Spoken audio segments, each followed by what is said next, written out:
When entertainment becomes the pulpit, the rise of celebrity idolatry in the African American community by Jihad Zenith. When one thinks of African American culture today, the first image that rises is not the pulpit, the boardroom, or the courthouse. It is the stage, the court, or the screen.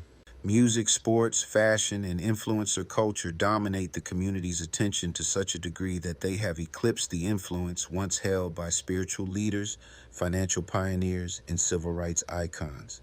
This phenomenon, often described as celebrity culture overlap or what some critics call celebrity idolatry syndrome, has reshaped the hierarchy of influence in Black America. The entertainment crown.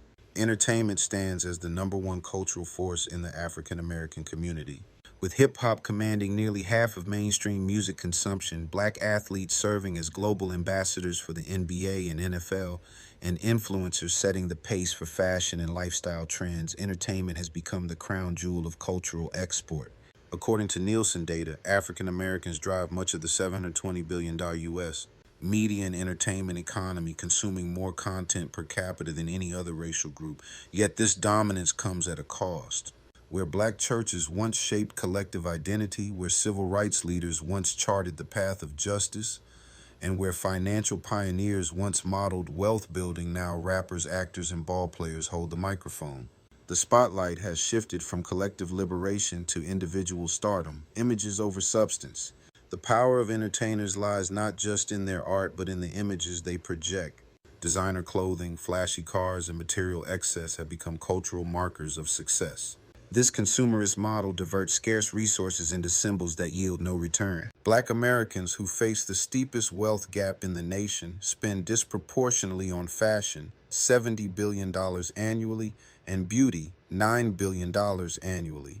This reflects systemic barriers to asset ownership in a cultural script that equates image with power. But when financial resources flow towards short-lived consumables rather than generational investments, homes, businesses, education, the cycle of poverty deepens. Entertainment's grip on the community is not only cultural, but economic, shaping patterns of waste and imitation.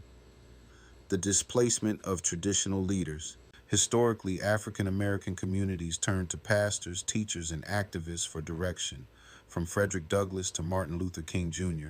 to Shirley Chisholm, leadership was anchored in sacrifice, strategy, and service. Today, however, data shows that 70% of Black youth prefer celebrities over community leaders or pastors as role models. Many can recite rap lyrics more readily than Bible verses or civil rights speeches. This displacement is not benign. Spiritual leaders and financial pioneers emphasize legacy, discipline, and collective growth. Entertainers, even when well-intentioned, often emphasize performance, spectacle, and consumption. The messages are not equal in weight. One builds foundations, the other entertains moments, the illusion of activist celebrity. Some entertainers have attempted to bridge the gap by entering activism. From Colin Kaepernick kneeling to Beyoncé spotlighting Black Lives Matter, celebrity activism has drawn attention to pressing issues. Yet critics argue the impact is shallow compared to sustained grassroots organizing. Many artists also struggle with credibility when their art glorifies violence, misogyny, or materialism, only to later pivot into advocacy. The contradiction undermines their authority and clouds their activism with suspicion. Why it matters. This isn't merely a critique of hip-hop or sports culture. It's a warning about the price of misplaced reverence. When the role of spiritual, financial, and civil leaders is replaced by entertainers, the community risks mistaking applause for progress. Entertainment is powerful, but it is not designed to build systems of wealth, heal generational trauma, or legislate justice. African Americans, as one of the poorest groups in the U.S., cannot afford to squander resources on imitation images of success while lacking real structures of success. To rise, the community must shift its gaze from entertainers who dazzle to leaders who build, from symbols that depreciate to assets that compound. Conclusion. Entertainment will always be a vital expression of African American creativity and resilience. But when it becomes the pulpit, shaping values, spending habits, and leadership models, the danger is clear. Culture becomes spectacle and progress stalls.